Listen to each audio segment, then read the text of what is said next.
Rec Room just upgraded their Beanbody avatars, so I'm going to use my test subject here to take a further look into what they all changed for this update. So one of the first things you notice about the new avatar upgrade is the hands. And as you can see, they look a little bit different than the previous Beanbody hands. And there's also, if you can see, a tiny slit where the pointer finger meets the rest of the hand. And they actually added an animation for the pointer finger coming up. And the new finger pointing has also translated to the gloves, where for the first time you can actually point your finger through a glove and it still has that same animation. On top of this, there's also a setting that can be found in the Experience tab that allows you to always see your hands when you're grabbing objects, and they even have custom molds for your hand around certain objects. Here's a couple more examples shown, such as the basketball, the mug, and some of them are pretty weird, like the blunderbuss, which doesn't even have the hand on the trigger. There's also a new feature where you can see your floaties and torso by looking down in first person. So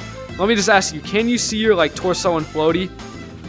No. Yes, I can actually see my floaty, bro. This is amazing. Another thing they've upgraded is they've also made the body sort of bend and look more realistic.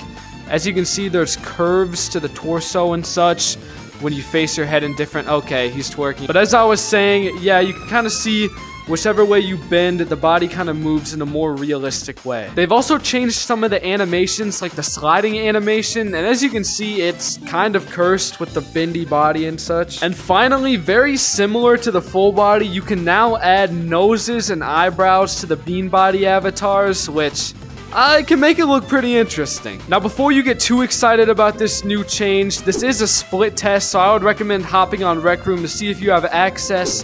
Also, everything about these upgraded avatars are optional. You can even go back to the fully classic Bean avatar if you choose, but it's a nice choice and I think it's a great update. Thanks for watching, and if you want to see some of the funny moments behind the scenes from this recording session, there's an unlisted video right here that you can watch, and it's pretty funny, so I'd recommend watching it.